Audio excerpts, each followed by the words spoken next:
ဒါဆိုရင်ဝိပဿနာကိုဘယ်အချိန်မှအားထုတ်ရမလဲဒါဦးဇင်းတို့လည်းနားမလည်ခဲ့ဘူးဒါ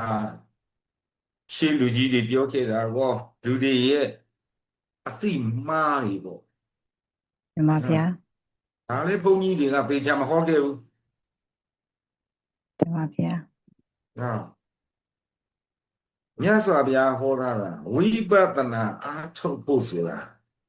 ဒါရှေးဆရာတော်ကြီးတွေဟောထားတာဦးဇင်းတို့ကသိခဲ့တာငယ်ရွယ်စဉ်မှာကျမ်းမာရေးကောင်းလို့ငယ်တဲ့အချိန်မှာဉာဏ်တွေထက်တော့ကျမ်းမာရေးတွေကောင်းလို့နော်အားထုတ်နိုင်တဲ့ဉာဏ်ပညာတွေနော်လူငယ်ဆိုတော့တက်ကြွနေဉာဏ်ပညာတွေကောင်းနေလေ9 နှစ်သားလေးနဲ့ဉာဏ်ဟနာဖြစ်သွားတာဒီ9 နှစ်သမီးနဲ့သောတာပန်ဖြစ်သွားတာဒီလိုဟာတွေအများရှိတာဒါငယ်ရွယ်စီမှာအားထုတ်ခဲ့တာဒါဖျားဟောပဲအဲ့ဒါကိုလေးလေးနဲ့ဖော်ကြတဲ့ဘုံကြီးတွေမရှိတော့သိရည်ကြီးတယ်ဘာဖြစ်လို့လဲဆိုကိုယ်တိုင်သိတာတင်ပါဗျာဦးစင်းငယ်ငယ်ကနော်ဒီဝိပဿနာအားထုတ်ဖို့မျိုးစေ့ကအဲ့ဒီဆွန်လွန်ဆရာတော်ရဲ့အထုပ်ပတ်တီဖတ်ရလို့ငယ်ငယ်တွေကကျောင်းသားဘဝတွေကအဲ့ဒီမျိုးစေ့ပါတာအဲ့ဒီစာကြောင့်ဆွန်လွန်ဆရာရဲ့ဥစားပေါ့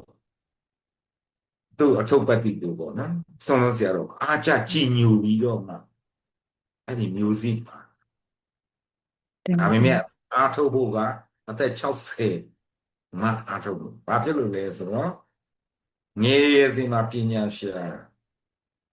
ဒုတိယနေမှာစီးပွားရှာတတိယမှာတရားရှာဆိုတာအဲ့ဒါကဘယ်သူကထွင်လိုက်တယ်လို့မသိတင်ပါဗျာတာမာကြည့်ရတော့ကောင်းတာပေါ့တကယ်လားကောင်းလားဆိုမကောင်းဘူးအဲ့ဒါကလေဒီထဲကနေနှုတ်ယူဖို့နော်လိုတာလေးယူလို့တင်ပါဗျာပြောစရာကလေလူရင်းတူရှင်းလေးပြောဖို့ပဲတတိပြီးခြင်းတဲ့စိတ်တွေများနေတင်ပါဗျာဘုံဘုံအဆင်ပြေတယ်လို့ပြောပါဗျာစင်ပြေလားတင်ပါဗျာဘုံဘုံလူရင်းပဲပြောပြရမှာတင်ပါဘုံဘုံပြောခြင်းတဲ့အတိုင်းသာပြောပါဗျာတပည့်တော်ပါတပည့်တော်ကိုယ့်အကိုတီးပါမယ်ဗျာတင်ပါဗျာအဲ့ဒါဘာလဲဆိုတော့အဲ့ဒီခုနကစကားကြီးပေါ့နော်ငယ်စဉ်မှာဒါပညာရှာဒုတိယရွယ်မှာစီးပွားရှာတတိယရွယ်ကျမှတရားရှာဘူးဒါတော်မှားရဲ့အတွေးပုံကြီးပဲဦးဇင်းတို့ကအဲ့ဒါကြီးကပါခဲ့တာနော်တကယ်တော့စီးပွားရှာရင်ပညာရှာရင်လည်းဝိပဿနာတရားအားထုတ်လို့ရတယ်စီးပွားရှာရင်လည်းဝိပဿနာအားထုတ်လို့ရတယ်အိမ်တော်ပြုရင်နဲ့အိမ်တော်ရှာရင်လည်းဝိပဿနာအားထုတ်လို့ရတယ်မှန်ပါဗျာဘယ်ကာလဘယ်အခြေအနေမျိုးမှာဖြစ်ဖြစ်ဝိပဿနာအားထုတ်လို့ရတယ်မှန်ပါဗျာအဲ့ဒါဒီနေ့တရားလောကကြီးအဲ့ဒီသဘောတရားတွေကိုတေးသေးချာချာရှင်းပြတဲ့ပုဂ္ဂိုလ်မပေါ်ထွက်လာဘူးခက်တာကတရားအမှားကြီးကဘာဖြစ်နေလဲဆိုတော့ကြာကြာထိုင်မှတရားထိုင်မှတရားရတယ်မထိုင်နိုင်တရားမရဘူးတမာတိထူတော်မှတမာတိတွေရန်ကောင်းမှတရားရမယ်တမာတိမရရင်တရားမရဘူးအဲ့ဒါတွေကတရားမြတ်စွာဘုရားတရားတွေမဟုတ်ဘူးသူတို့ရဲ့အတွေးခေါ်လို့သူတို့အယူအဆလို့သူတို့အယူဆလို့ဘုရားဟောလို့နဲ့လုတ်လိုက်တာခုနကပါချုပ်ဆရာတော်လည်းဟောနေတာမှန်ပါလားတင်ပါဗျာအဲ့ဒါကြီးကလုံးဝဘုရားဆုံးမမဟုတ်ဘုရားဆုံးမကဒီ9 နှစ်သမီးလေးဥပုပ်တန်ကစားနေတာဖန်ခုံတန်ကစားနေတာတော့မှသူတရားရအောင်အားထုတ်လို့ရတယ်တင်ပါဗျာအဲ့ဒါမြတ်စွာဘုရားတရားကိုအဲ့ဒါဝိပဿနာတရားနော်9 နှစ်သားကိုရင်လေးဂျင်ပေါက်နေနေဘင်းဝေလိမ့်နေနေအမျိုးမျိုးသူစော့နေဂျုံထိုးနေဒါပေမဲ့တရားရအောင်အားထုတ်လို့ရတယ် မြတ်စွာဘုရားတရားအခုတရားလောကကြီးဟောနေပြောနေတယ်လို့မဟုတ်ပါဘူးဒီနေ့တရားလောကကြီးဟောနေပြောနေပြနေတဲ့အခါမျိုးတရားအဆုံးအမနဲ့မညီပါဘူးမျက်စိမှာပฏิပဒါကြားဘူးမကြားဘူး တင်ပါဗျာ အဲဒီဒီကြည့်တဲ့မြင်တတ်ရင်မြင်ပါလေနော်ကဲအဲ့ဒါဆိုတော့အဲ့ဒီစကားလေးမှားလို့မြတ်စွာဘုရားဟောတာကငြင်းရည်တို့ကျမ်းမာနေလို့ပန့်စွမ်းနေလို့လှုပ်ရှားနိုင်နေလို့ဉာဏ်ဖြင့်ထက်နေလို့မှအဲ့ဒီအပေအနည်းဆုံးအပေပြီးပိတ်အောင်လို့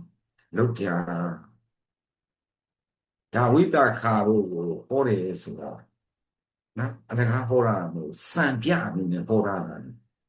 လက်ချတာလက်ချတာရလွတ်လွတ်လပ်လပ် တင်ပါဗျာ နော်အဲ့တော့ဝိပဿနာတရားဆိုတာငြိတဲ့အချိန်မှာအားထုတ်ထားတယ်အဲ့ဒီကြောင့်လေးကိုလေဦးစင်းကဥပမာသင်တရားအားထုတ်ဖို့ကအဲ့ငြိမ်ငယ်တဲ့ကငါဘယ်အချိန်တရားအားထုတ်မလဲဆိုတာငါအသက်65မှာအားထုတ်ဒီလိုဒီမိုက်ကအဲ့တော့အလေတန်းကြောင်းလာပဲရှိသေးတယ်အဲ့တော့အသက်65မှာအားထုတ်နောက်စဉ်းစား65ဆိုရင်နည်းနည်းတက်ကြီးသွားတယ်အဲ့တော့60လောက်မှာထုတ်ဒီလိုကိုယ့်အကိုပေါ့လေဒါမှန်နေတာမဟုတ်တော့မှားနေတာနော်တင်ပါ ဒါမဲ့အားထုတ်ဖြစ်တဲ့အချိန်ကျတော့50နှစ်အားထုတ်ဖြစ်တော့သိတာဘူး တင်ပါဗျာ 50နှစ်မှာစပြီးတော့မတရားစကားဝင်ပြီးစအားထုတ်ဖြစ်ဒီတရားတွေသိတာတော့နော်ငါတို့ဟာဒီတရားရဲ့ခက်ခဲနဲ့နေတာစဉ်းစားဆင်ခြင်ရဆိုတာတကယ်ကိုဟိုစားပေါ့နော်ထိုးဖောက်ပြီးစဉ်းစားဆင်ခြင်ရတယ်တာမန်လေးဟိုစဉ်းစားဆင်ခြင်ရတာမျိုးမဟုတ်ဘူးเนาะခန္ဓာပေါ်မှာ တင်ပါ ဒီ ဗျာ ဉာဏ်နဲ့ထိုးဖောက်ရတာဘာမှမသိတဲ့ခါကြီးကိုထိုးဖောက်ရတယ်ဘာမှမသိဘူးဆိုတော့ဖះဟောထားလို့သိတဲ့အသိတော့ရှိတယ်နော်ဒါပေမဲ့ဒီအသိကဟိုပိုင်နိုင်နေသိတဲ့အသိတွေကိုစံတဝါဝါနဲ့ထိုးဖောက်ရတာဘာကဘာလို့ဆရာလူလို့ တင်ပါဗျာ စံတဝါဝါနဲ့ထိုးဖောက်တယ်ဟောတဲ့တရားတွေပိဋကသုံးပုံကြီးလည်းရှိတယ်ဟောတဲ့ပုဂ္ဂိုလ်လည်းအများကြီးရှိတယ်ဒါမဲ့တရားကိုတကယ်ကိုနော်ဉာဏ်ပေါက်အောင်ဟောတဲ့ပုဂ္ဂိုလ်ကရှားအဲ့တော့ဖះဟောကိုနားရေတော့9နှစ်ကျော်အထုတ်တယ်ဆိုတော့ဝနားရေတော့ဝအခြေခံပေါ့နော်အခြေခံဝိပဿနာအထုတ်နိုင်တဲ့အခြေခံတော့နားရေတော့ဝဒါပေမဲ့ကြာဘူးနာဝနဲ့ဒီဥစ္စာကြီးကိုအထုတ်ရတာတကယ်မလွယ်တဲ့ကိစ္စကြီးအဲ့ဒါဆိုတော့နော်ဒါကြီးဒီကိုဒါထုတ်ပေါ့ရတယ်ဆိုတော့ဒီခုနလိုတော့နော်9နှစ်ကျော်တရားစခန်းနေဝင်ခဲ့တယ်ဘုရားနေသိပြီလားဆိုတော့ဘာမှမသိဘူးပရမတ်တောင်မသိဘူး တင်ပါဗျာ သိလာဘူးထင်နေထင်ကြီးပဲအဲ့ဒီဆရာလုံနေတဲ့ပုံကူလည်းအထင်နေတယ်အဲ့တော့အဲ့ဒီအထင်ကြီးကြီးကနေတကယ်လေဒီပရမတ်ကိုလည်းသိသွားရောတရားလောကကြီးကိုကောင်းကောင်းနားလေသဘောပေါက်လာတာတင်ပါဗျာ အဲ့တော့ဒီလိုထိုးဖောက်ရတယ်ဆိုတော့တုံ့တန်ဉာဏ်ဘယ်လိုလုပ်လို့အသက်ကြီးလိုက်ဘယ်လိုလုပ်တော့ တင်ပါဗျာ အသက်ကြီးလာရင်ကျမ်းမာရေးလေကောင်းပါဘူး တင်ပါဗျာ ကျမ်းမာရေးကဒေါင်မြီကောင်းနေဦးမှာ တင်ပါဗျာ အသက်50 60ဆိုတာနောက်ကျနေပြီကျမ်းမာရေးကောင်းနေမှတွေ့လို့ညီမရှိမှနော်ဟိုယောဂအမိတက်လောက်တဲ့ယောဂကြီးမရှိမှအဲ့ဒါမှတော့မလွယ်ဘူး ဒီကြားထဲမှာယောဂရှိလာပြီဆိုရင်နောက်တစ်ခါမှတ်ဉာဏ်တွေချုပ်ရင်းလာပြီဆိုရင်ဒီလိုထိုးဖောက်ရမယ်ဘယ်လိုလုပ်ထိုးဖောက်နိုင်လဲဘယ်လိုလုပ်မြင်နိုင်တော့မှာဒီပရမတ်ကိုတော့မြင်အောင်ရှုနိုင်မှာမဟုတ်ဘူးဝိပဿနာရှုနေကြတယ်ဒီနေ့တရားလောကကြီးဝိပဿနာဆိုရှုနေကြတယ်ဝိပဿနာမှမဟုတ်တာကြီးဝိပဿနာရှုနေဝိပဿနာမဟုတ်ဘူးလို့သိရင်ပရမတ်ကိုသိဖို့ကသူ့မှာအချိန်ကြီးအများကြီးနောက်ကျနေတယ်ဒီကြားထဲမှာကျမ်းမာရေးအရယောဂါတွေဖြစ်နေပြီဆိုရင်သွားပြီနော်ကျမ်းမာရေးရဲ့စိတ်ကျမ်းမာရေးပေါ်မှာစိတ်ကဖိစီးနေပြီဆိုဒီပရမတ်တရားတွေမှာဘယ်လိုလုပ်ဉာဏ်တွဲနိုင်တော့မလဲမှန်ပါဗျာပရမတ်မှာနှလုံးသွင်းဖို့မလွယ်ဘူးလေကိုယ့်အကိုရှားမယ်ဆိုရင်ပြောတာနော်မှန်ပါဗျာအဲ့တော့ဉာဏ်တွေကလည်းထိုင်းလာပြီစိတ်သွားလိုက်ကိုမပါတော့ဘူးနော်အမျိုးမျိုးအကြောင်းမျိုးမျိုးနဲ့ကြည့်လိုက်မယ်ဆိုရင်ပရမတ်ကိုတွေးဖို့တော့မလွယ်တော့ဘူးအဲ့တော့သွားသူ့ဘောကအတွက်ရှုံသွားပြီသူဒေဝဲသွားတော့မှဒေဟုတ်ပဲမှန်ပါဗျာအခုဘုန်းကြီးတွေသူတို့အတွက်အခွင့်အရေးလုံးဝရှိနေကြတော့မှအဲ့ဒီဘုန်းကြီးတွေကဒေဟုတ်ပဲမှန်ပါဗျာဘုန်းကြီးဆိုအထင်မကြီးနေတော့ဒေဟုတ်သွားမယ့်ပုံကိုယ်ကြီးခန္ဓာဉာဏ်ရောက်မှတရားမင်းသိထားရင်ဒေဟုတ်ပဲအဲ့တော့ဝိပဿနာဘလောက်ရေးကြီးလဲဆိုတာအဲ့ဒါပေါ့စာဘယ်လောက်တတ်ဘာလောက်ဘာဘုန်းကြီးဖြစ်နေနော်ဒီဝိပဿနာအသိဉာဏ်မှာမကိန်းနိုင်ရင်ဘယ်သူပဲဖြစ်အပေပြီးစိတ်ကိုမချရဘူးလွတ်ကိုမလွတ်ဘူးတဏှာတဘောကိုနားလို့မလွတ်ဘူးလို့ပြောတာဘုရားကလေဒီလောက်ခက်စစ်နော်ဟိုယမဘီယာအတဇင်းနဲ့လူဘီယာအတဇင်းဖြိဖို့မလွယ်ဘူးဆိုလို့ဘုရားကဘာလို့ပြောတာလဲအဲ့ဒီတဏှာကြီးကမလွယ်ဒိဋ္ဌိကြီးကမလွယ်ဒါဆိုရင်ဒီဝိပဿနာအသိဉာဏ်မကိန်းထားတဲ့ဘယ်ပုဂ္ဂိုလ်ပဲဖြစ်အပေလေးလုံးဝစိတ်ချလုံးဝဆိုတာ0လောက်ကိုဖြစ်နေwhy 0.00009လောက်ပဲတော့ဆိုလိုတာကဘယ်အတိလောက်တော့ chance ရှိနေတော့ပေါ့နော်အဲ့ဒီလောက်ထိလေးလေးနဲ့တွေးပေါ်မျောမြင်ကြည့်ရင်အဲ့ဒီလောက်ကြောက်စရာကောင်းပါလေအဲ့တော့ဝိပဿနာဘလောက်ရေးကြီးလဲဆိုတာဘယ်အချိန်အားထုတ်အောင်မှာဆိုတာအခုနကလေးဒီပေါ်ဒီမှာသူတို့နားရီဝ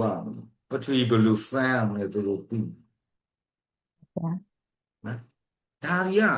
အဒါအခြေခံကြီးဒီဟာတွေတာမန်လို့ကြီးမဟုတ်ဘူးနော်မှန်ပါဗျာသူတို့ခုနှစ်နှစ်သားရွယ်မှာဆိုရပါနိုင်တယ်ပြောလို့မရဘူးအဲ့တော့နော်ဒီလိုပရမတ်ကိုသိဖို့ဆိုတာလွယ်တဲ့အလုံးမဟုတ်ဘူးသူတရားစခန်းတွေဒီလောက်များနေပရမတ်စိုက်အောင်ပြနိုင်တယ်တရားစခန်းမှာမရှိဘူးဒါအပူပြောနေတာမဟုတ်ဘူးမလွယ်ကူတာကိုပြောတယ်နော်အဲဆိုတော့ဇင်တို့ဝိပဿနာအထုတ်ဖို့ဆိုတာနော်ငယ်ရွယ်စဉ်တုန်းကဆရာကောင်းလို့အဲ့တော့ဆရာကောင်းနဲ့လည်းအထုတ်အောင်ငယ်စဉ်တုန်းမှာအဲ့ဒီကိုအထုတ်နိုင်မှဝိပဿနာဟာနော်စိတ်ချအပေလွတ်ထားပြီဆိုကြိုက်တယ်လို့နေတော့ဒါလည်းဘုရားကဖွင့်ပြထားတယ်ဝိသခါတို့ကိုဒါဟောထားတယ်ဆိုတာမင်းတို့ဘုံစင်စံရင်အဲ့ဒီမှာသောရပန်ဖြစ်ပြီးမှစံကြစမ်းမောဂုဆရာကိုလည်းပြောရေးကြည့်တာကဘုရားအရေးကြီးမှအပေလေးတွေအပေလေးကြသွားလို့တော့ပြန်မတက်နဲ့တော့ဖယားအဆူဆူဂင်းကဝါလူသဲနုအဆူဆူဖယားအဆူဆူလာပွင့်သွားလိမ့်မယ်ကိုကတော့အဲ့ဒီအပေပုံတွေကစုံပြီးအဲ့ဒီအပေပုံထဲမှာပဲလေနေမှာအဲ့ဒီလောက်ကြောက်စရာကောင်းတယ်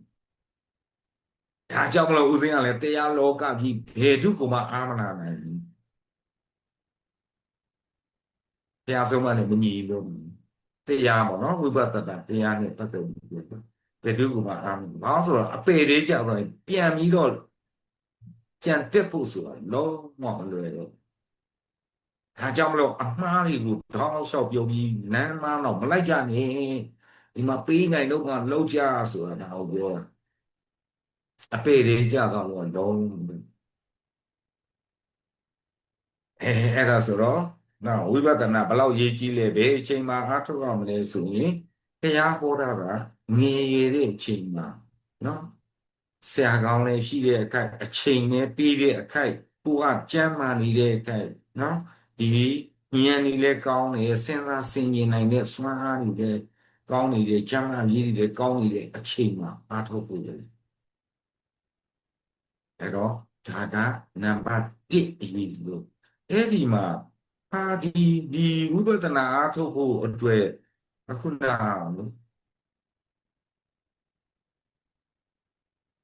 ငယ်ရွယ်တဲ့သူလည်းသူကြောင်းသက်ရင်းနဲ့ဒီဝိပဿနာတရားဟာအားထုတ်လို့ရတယ်24နာရီရှိတယ်နော်23နာရီကြိုက်တာလို့လေတနာရီလေးဒီကိုဝိပဿနာအတွက်အားအချိန်မပေးနိုင်ဘူးလားမှန်ပါဗျာ24နာရီ24နာရီလုံးမှာကြည့်တကယ်တမ်းကိုအလုပ်ကိုကြည့်တနေ့ငါမအားရဘူးအလုပ်တွေနဲ့ပေါ်လိုက်တာပင်ပန်းလိုက်တာဆိုတဲ့အဲဒီလောက်အလုပ်များတဲ့သူကိုအလုပ်ချိန်ပိုင်းခြားကြည့်လိုက်တကယ်တမ်းသူ့အလုပ်ချိန်ကဘာမှမရှိဘူးမှန်ပါဗျာ24နိုင်မှာသူ့အလုပ်ချိန်ကတကယ်အလုပ်ချိန်က4-5-6နာရီပြင်ပုံမရှိဘူးတကယ်အလုပ်များတယ်ပြန်ကြည့်ကျန်တာကဟိုလိုဒီလိုနဲ့နော်ကိုယ့်ရဲ့စိတ်ထဲဝေါ်ရီတွေနဲ့အဲ့ဒါတွေနဲ့အချိန်တွေကုန်ပြီးကုန်သွားတာမှန်ပါဗျာတနည်းပြောမယ်ဆိုရင်ဟိုလူကြီးတွေရှေးစကားလို့ပေါ့နော်ပြင်းတဲ့လူကချီပါသိပ်ပေါက်နေပြီးသွားတာဟိုနားလည်းစားလိုက်ဒီနားစားလိုက်ပြီးရင်ချီပါသိပ်ပေါက်လိုက်တဲ့အချိန်တွေကုန်နေတကယ်အလုပ်ချိန်ကဘာမှမရှိဘူးမှန်ပါဗျာအဲ့ဒီလိုဆင်ခြင်နေတဲ့ပေးနေတာတကယ်တမ်းကျတော့တရားလုပ်တဲ့အချိန်ကအများကို့မှာအချိန်မူလေအများကြီးမှန်ပါတယ်ဗျာတကယ်လုပ်ရမယ့်အချိန်မလုပ်ဘဲနဲ့လေတွေးပြီးတော့စိတ်တွေဆင်းရဲပြီးတောင်တွေးမြောက်တွေးနေအဲ့ဒါကအချိန်ကုန်နေတာပြီးရင်ဟေးလေးဝါလေးတယောက်နဲ့တယောက်စကားပြောနေတာကအချိန်ကုန်နေတာပြီးရင်စားမဲ့တောက်မဲ့အချိန်ကြီးအချိန်ကုန်နေတာမှန်ပါဗျာအဲ့ဒါတွေကအလေလွင့်နေကအများကြီးတကယ်အလုပ်လုပ်တဲ့အချိန်ကဘယ်တော့မှမရှိဘူးဒါဘာသူပဲပြင်နော်ဦးစင်းကတော့ပြန်စစ်ခဲ့ဘူးလေနော်မှန်ပါဗျာရမ်းပြောတာမဟုတ်ဘူးဦးစင်းကိုယ်တိုင်လည်းစစ်ခဲ့တယ်တင်ပါဗျာမှန်ပါတယ်ဗျာတရားလုပ်ဖို့ငါမှအချိန်မပေးနိုင်ဘူးငါနေပါဦးငါတရားလုပ်ဖို့အချိန်မပေးနိုင်ဘူးဒီတိလာမှနော်တိလာမှတရားတိလာမှငါဘာတွေလုပ်နေတာတော့ထိုင်ပြီးတောင်တွေးမြောက်တွေးနဲ့အချိန်ကကုန်နေတာကများနေတယ်တကယ်အလုပ်လုပ်ချိန်ကနေပဲရှိတယ်မှန်ပါဗျာနော်အဲ့ဟာလေးတွေပြန်သုံးသပ်ကြည့်လိုက်ပေါ့နော်အဲ့တော့ထားဘာပဲပြောကိုယ်စိတ်တိုင်းကြနေလိုက်24နာရီမှာ23နာရီစိတ်တိုင်းကြနေပလိုက်ဝိပဿနာအားထုတ်ဖို့အတွက်တဏှာကြီးလေးအချိန်မပေးနိုင်ဘူးကဘယ်သူမဆိုပေးနိုင်တယ်မဟုတ်လားပေးနိုင်ပါတယ်ဗျာဘယ်သူမဆိုပေးနိုင်တယ်ပေးနိုင်ပါတယ်ဗျာပေးလဲပေးရမှာပါဗျာကိုယ့်ရဲ့အဲအပယ်ပေးလွတ်ဖို့အတွက်ကိုတနာရီ၄တောင်ပေးကိုပေးရမှာပါဗျာအဲ့တော့တဏှာကြီးကိုများတယ်ဆိုရင်မနေ့နိုင်ဝဲညနိုင်ဝဲခွဲလိုက်ဒါဥစဉ်အနေနဲ့ဆိုရင်အဲ့လောက်ကြီးခွင့်ပြုတယ် တင်ပါဗျာအဲ့ဒါနဲ့တရားရအောင်လုပ်လို့ရဘာဖြစ်လို့ဆိုတော့ကိုယ်တိုင်လုပ်လာတဲ့အလုပ်ကိုရန်တင်ပါပြောနေတာမဟုတ်ဘူးတင်ပါဗျာဆရာကောင်းတော်လူတွေနော်တင်ပါဗျာဒီယုံနဲ့ပရမတ်ကိုဉာဏ်ဆိုင်အောင်ဒီတမတ်တနာဉာဏ်ကိုရောက်အောင်ပို့ပေးနိုင်တဲ့ဆရာတော်လူတွေဒါဆိုရင်နော်24နာရီရှိတယ်တဏှာရွယ်ပြီးတဏှာယူတစ်ထိုင်နဲ့မပေးခြင်းနေရဘူးမနေ့နာရီဝညနာရီပဲဒါဆိုရတယ်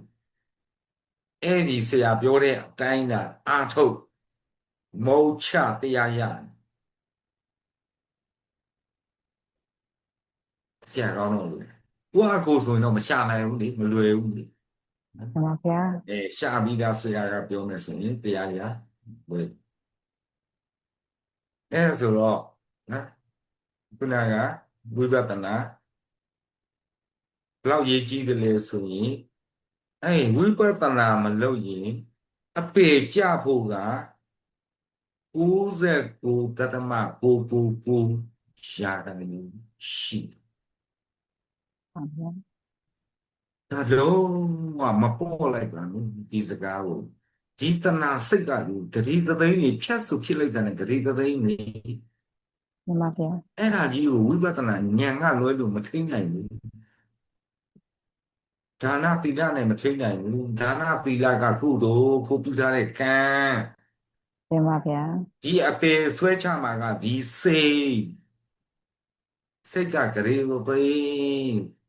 နော်ကုသိုလ်နဲ့ဒီစိတ်ဖြစ်စဉ်နဲ့သွားပြီးနိုင်မရှင်နေကုသိုလ်ကတတိနော်ဒါကသေပြီးမှအကျိုးပေးနေဒီသေကံဒီစိတ်ကအကျိုးပေးမှာဘဝကကံကသေပြီးမှဘဝရောက်မဲ့ဘဝမှာအကျိုးပေးမှာအခုသေကံ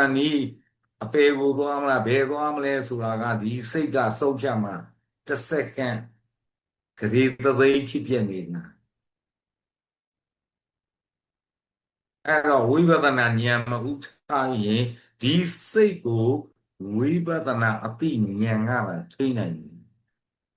ဘယ်တမာဓိမှမထိနိုင်ဘူးတင်ပါဗျာတမာဓိထိနိုင်တယ်ဆိုတာသူတို့အခုပြောနေ6ကြီး6ချက်တမာဓိတောင်းနေမရဘူးနော်တကယ်ကိုဟိုဇန်ရင်ဒါတော့မှမရအောင်နော်ဇန်လျှောတာရှိသေးတယ်မမစိတ်မချဘူးဆိုအဲ့တော့စိတ်အချလို့ဝိပဿနာဒါကြောင့်မလို့မြတ်စွာဘုရားကပြိဋိဘံဒီကနေဝိပဿနာအားထုတ်လို့မှာဒါဆိုဘယ်အချိန်အားထုတ်ရမှာလဲဆိုတော့အသက်တွေကြီးပြီးသေကံဤအိယာထဲမှာရောက်နေမှအားထုတ်ခိုင်းလို့တရားလေးလာဟောပေးပါဦးတရားလေးလာပြပေးပါဦးနော်တရားကိုယ်လေးဖွင့်ပေးပါဦးဆိုလို့ရမှာလားမရတော့ပါဘူးဗျာမရဘူးနော်မသေးခင်လှုပ်ထားညံဥအောင်လှုပ်ထားငယ်ရွယ်တုန်းကညံဥအောင်လှုပ်ထားပြီးမှကိုကြိုက်တယ်လို့နေအဲ့တော့ဒါဆိုရင်ခုနကစကားတော့ပြည့်မေးတဲ့မေးခွန်းလေးတော့ပြည့်စုံနေချင်းအောင်တင်ပါဗျာ